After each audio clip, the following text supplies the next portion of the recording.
우리 주님의 은혜와 평강이 우리 가운데 임하기를 빕니다. 오늘은 1년 교회력으로 마지막 주일입니다. 다음 주일은 무슨 주일입니까? 대림절 첫째 주일이 됩니다.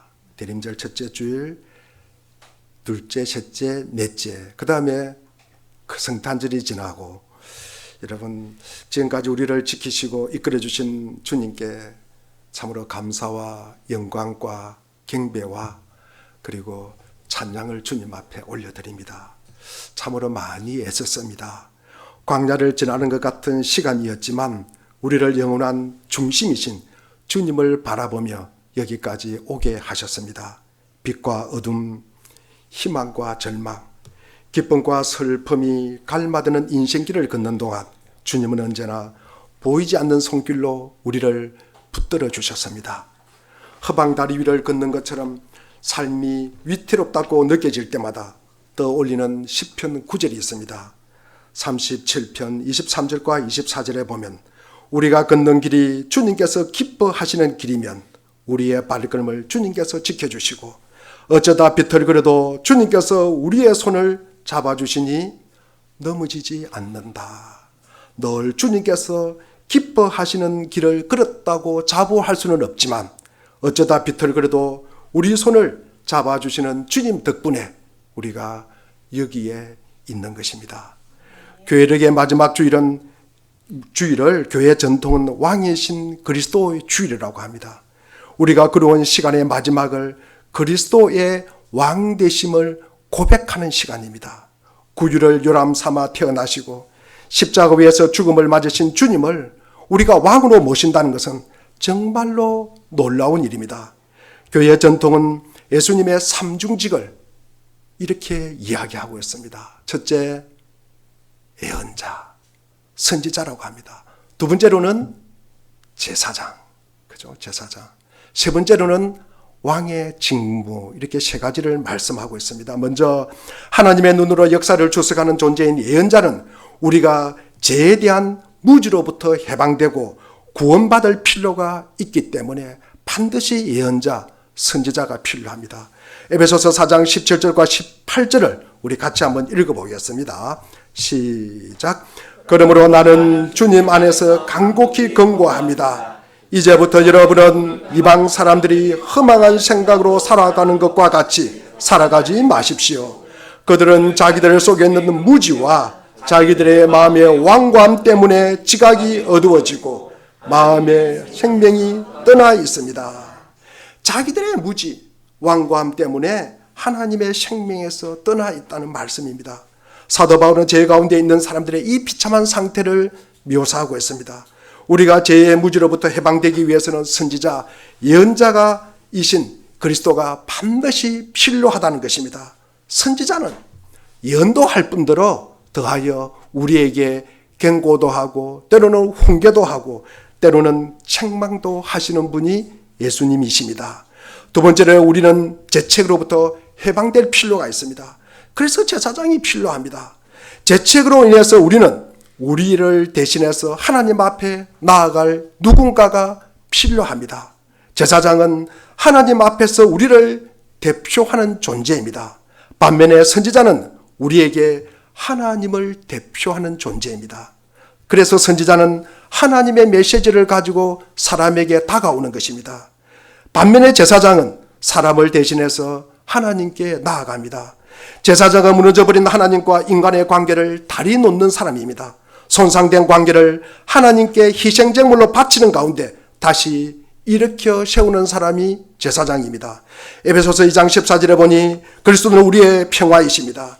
그리스도께서는 유대 사람과 이방 사람이 양쪽으로 갈라져 있는 것을 하나로 만드신 분이십니다.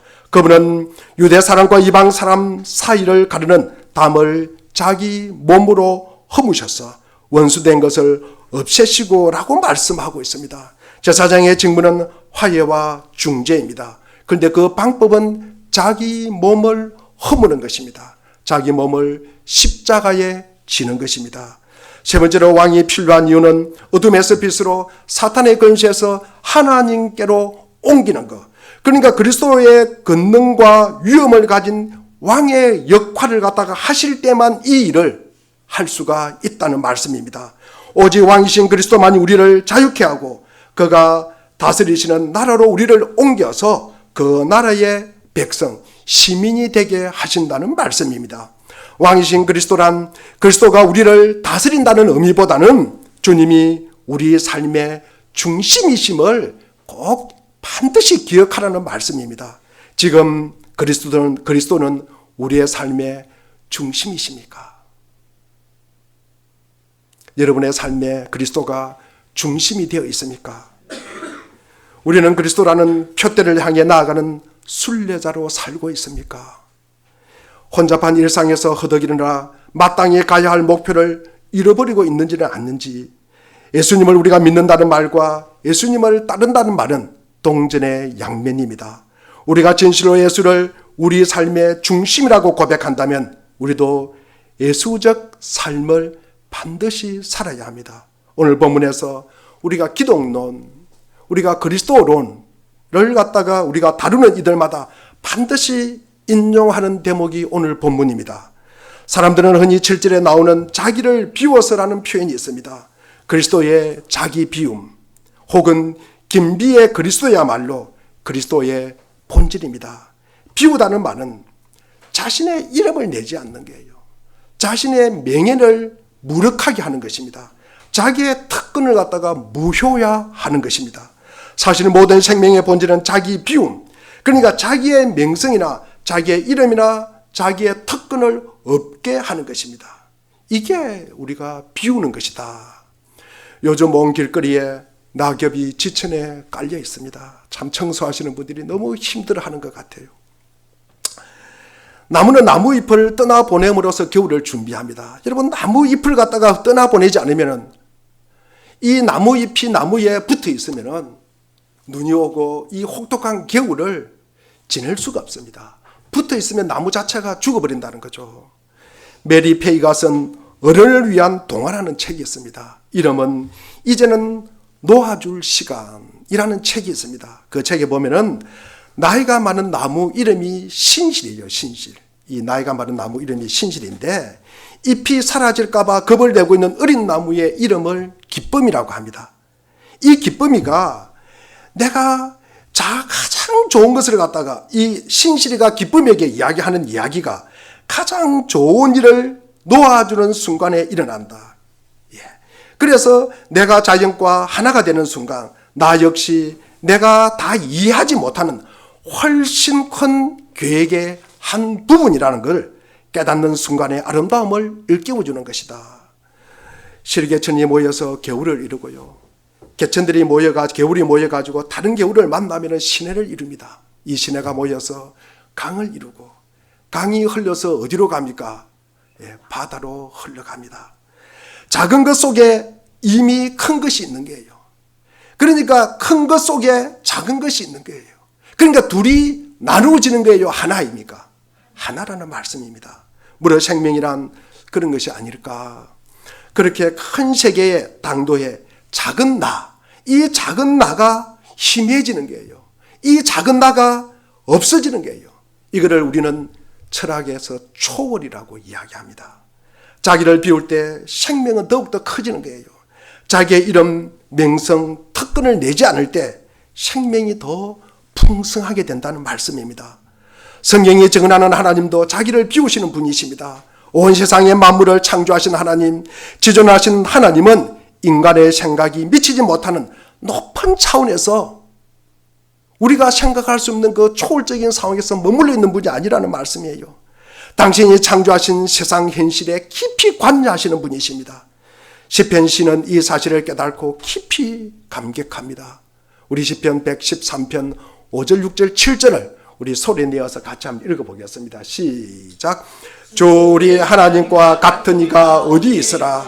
높은 것에 계시지만 스스로 낮추셔서 하늘과 땅을 두루 살피시고 가난한 사람을 티끌에서 일으키시며 궁핍한 사람을 거름더미에서 들여 올리셔서. 우리가 믿는 하나님은 철학자들의 하나님이 아니십니다. 철학자들은 이런 시도를 합니다. 신존재 증명이라 그래가지고 신을 갖다가 존재하는 것을 증명하려고 그래요. 그런 하나님이 아니십니다. 우리들의 구체적인 현실 속에 경험하시는 하나님이십니다. 과학적 무신론자들은 신이란 허구에 지나지 않는다고 하면서 신은 인간들이 자기들의 바람을 갖다가 투사해서 만든 것이라고 말하지만 그들은 성경을 통해 증언된 하나님을 생생하게 경험하지 못한 사람들입니다.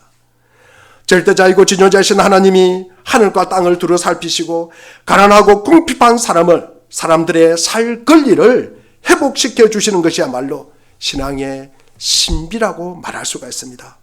사도 바울은 빌립보 교인들에게 보낸 편지에서 예수를 믿고 따르는 이들이 마음에 간직해야 할 태도를 몇 가지로 지적합니다. 그 첫째가 2장 3절에 나오는 자기보다 남을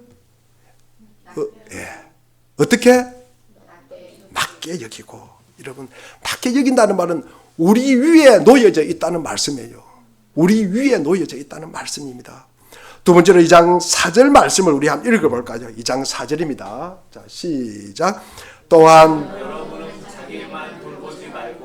서로 다른 사람들의 일을 돌보아 주십시오. 자기 일에만 마음 쓰지 말고 다른 사람들의 일을 돌보아 주라고 하십니다. 치열한 경쟁 속에서 살아가는 이들에게 이런 요구는 참 불합리하게 보이기도 합니다. 남에게 뒤지지 않으려고 한간 힘을 다하잖아요. 자기의 생의 무게를 감당하기도 버거운 판에 여러분 다른 이들을 갖다가 돌보아 준다는 것은 참으로 과도한 요구다. 세상에 정말로 과도할 정도로 자기에게 집중하는 이들이 있습니다. 늘 자기의 행편을 그리고 자기의 감정을 특별히 어떤 자기 재물을 최우선으로 여기는 분들이 많습니다. 갑질 이야기가 어제 오늘의 이야기가 아닙니다. 언제나 도처에서 들려오는 이야기입니다. 힘있는 이들 앞에서 머리를 조아리고 굽신거리면서도 힘없는 이들에게는 군림하는 태도를 보이는 이들을 볼 때마다 참 가슴이 답답합니다. 남을 존중할 줄 모르는 이들이 너무나 많다는 것입니다. 그렇기 때문에 우리가 하나님을 믿는 이들의 역할이 너무나 중요하다는 말씀을 드리는 것입니다. 바울 사도는 성도들에게 그리스도 예수의 마음을 품으라고 말합니다. 이 품는다는 뜻의 헬라어로는 느끼다. 품는다는 것은 느끼는 거예요. 그리고 생각하다는 뜻을 가지고 있습니다. 그러니까 예수를 믿는 이들은 예수님의 마음을 느끼고 생각하라는 뜻입니다. 예수님이 사람들을 대하시는 것처럼 대한다는 것은 어떤 것일까? 복음서가 증언하고 있는 예수님의 행적을 통해 드러난 예수님의 마음은 공감하는 거예요. 공감하는 것이다. 아끼는 것이다. 여러분, 배려하는 것이다. 여러분, 남을 갖다 낮추어 보지 않습니다. 귀히 여깁니다. 굉장히 소중하게 여깁니다. 연약한 존재에 대한 슬픔을 갖고 있다라고 이렇게 요약할 수가 있습니다. 이것을 우리가 한마디로 요약하면 뭐라고 할 수 있을까? 아가페적인 우리가 사랑이다라고 할 수 있습니다. 이런 긍휼이나 우리가 불쌍히 여기는 마음 이런 말도 표현할 수 있지만 우리가 아가페적인 사랑이다. 여러분, 보상을 바라지 않는 사랑, 자기를 사람들에게 기꺼이 선물로 내주는 사랑 말입니다. 우리가 이 마음을 얻지 못한다면 우리 신앙생활에 보람이 무엇이 있겠습니까?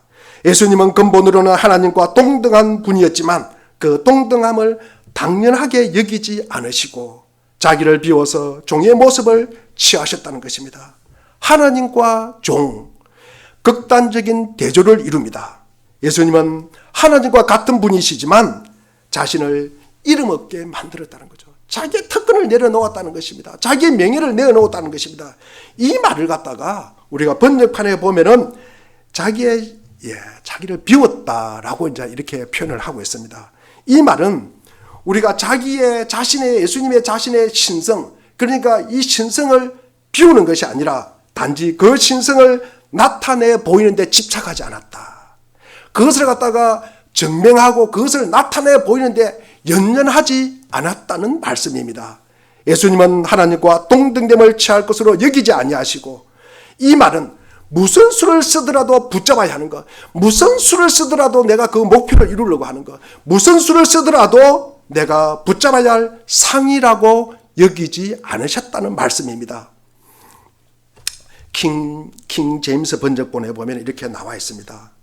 우리 주님은 신성의 본체, 그가 가지고 계셨던 하나님과 동등함에 집착하지 않으셨다. 그렇다면 무엇을 하였을까? 예수님은 오히려 자신을 이름없는 존재로 만드셨습니다. 즉 다른 본체를 취하셨다는 것입니다. 주님은 자신의 일만 돌보신 것이 아니라 여러분과 여러분의 필요를 돌보시고 여러분을 돕기 위해서 이 땅에 오셨다는 것입니다. 바울은 8절에 자기를 낮추셨다. 우리 8절 한번 읽어볼까요? 8절입니다. 자, 시작. 자기를 낮추시고 죽기까지 순종하셨으니 곧 십자가에 죽기까지 하셨습니다. 여러분, 우리가 자기를 낮춘다.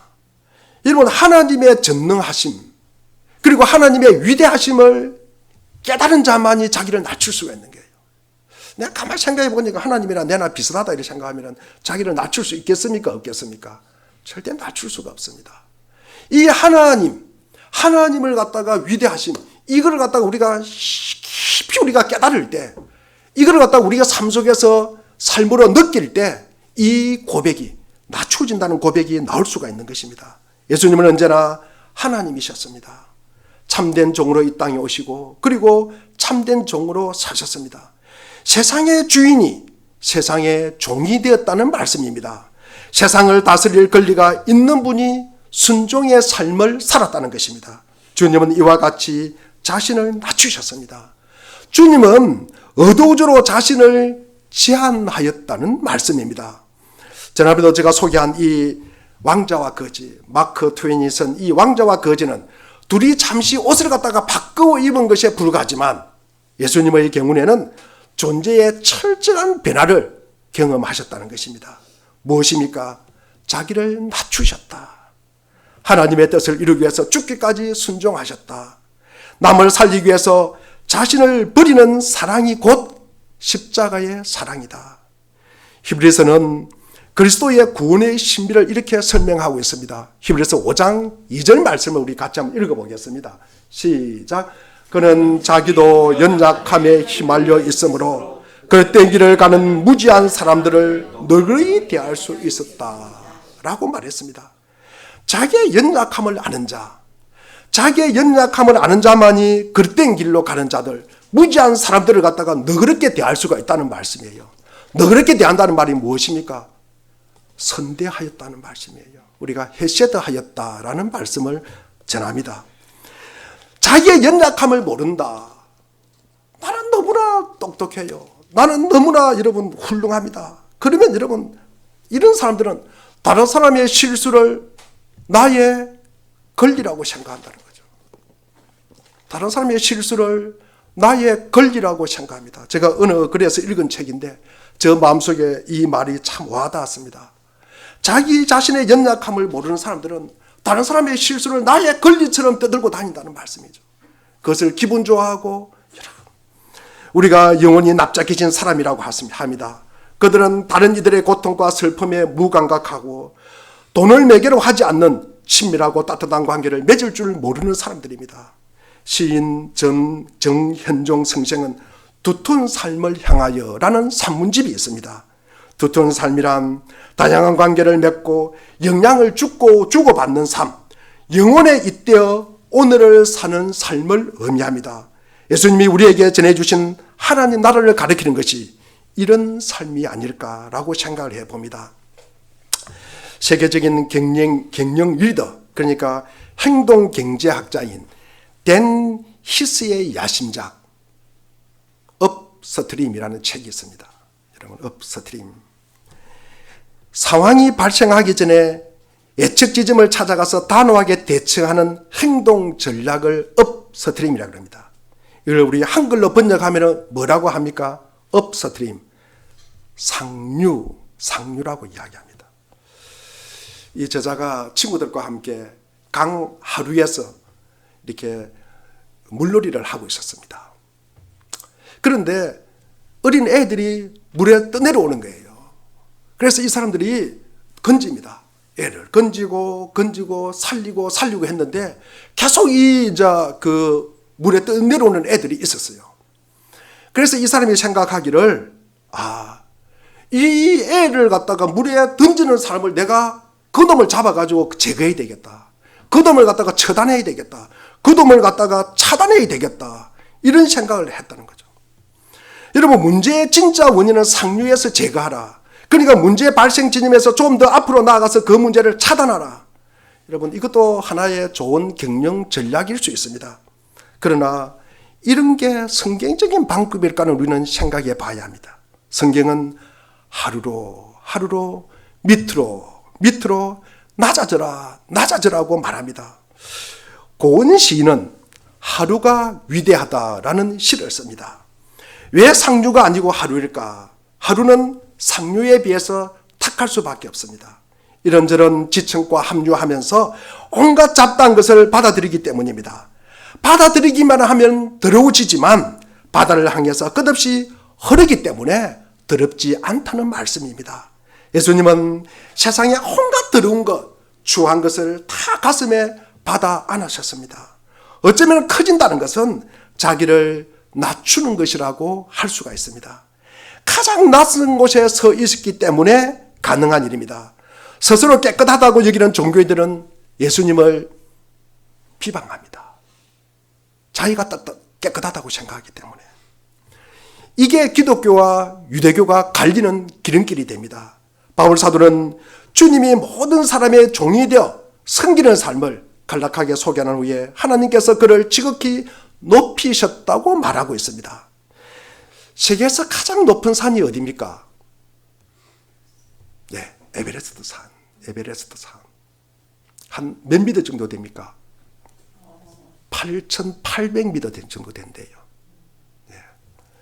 그러면 우리가 바다 중에서 가장 깊은 바다가 어디일까? 한 몇 미터 정도 될까? 제가 한번 찾아봤습니다. 북태평양에 있는 마리아나라고 하는 바다인데 그 해구가 11,000m 정도 된대요. 11,000m. 고래가 물 밑으로 들어갈 수 있어서 살 수 있는 그 깊이가 한 2,500m 정도 고래가 들어간대요. 여러분, 우리가 이게 11,000m. 여러분, 이 모습을 우리가 한번 거꾸로 생각해 보십시오. 가장 이것을 깊이 보면은 가장 높은 곳이 낮아지고 가장 낮은 곳이 어떻게 됩니까? 높아지잖아요. 그러면 가장 낮은 곳이 뭡니까? 디비면은 11,000m가 높아지는 것입니다.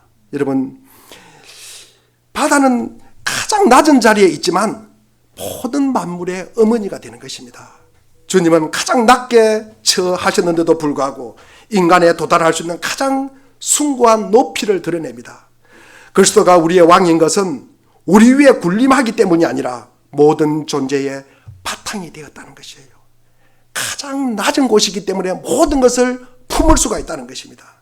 예수님의 이름이 모든 이름 위에 뛰어난 이름인 것은 가장 낮은 자리에 서 있기 때문에 모두를 받아 안으셨기 때문입니다. 10절에 보니까 우리 10절 한번 읽어보겠습니다. 오늘 본문 10절입니다. 시작. 그리하여 하늘과 땅 위와 땅 아래에 있는 모든 것들이 예수의 이름 앞에 무릎을 꿇고. 그렇습니다. 하늘과 땅에 있는 모든 피조물과 오래전에 죽어 땅에 묻힌 사람들까지도 예수 그리스도 앞에 무릎을 꿇고 절하고 경배하시고. 우리 11절 한번 읽어보겠습니다. 시작. 모두가 예수 그리스도는 주님이시라고 고백하여 하나님 아버지께 영광을 돌리게 하셨습니다.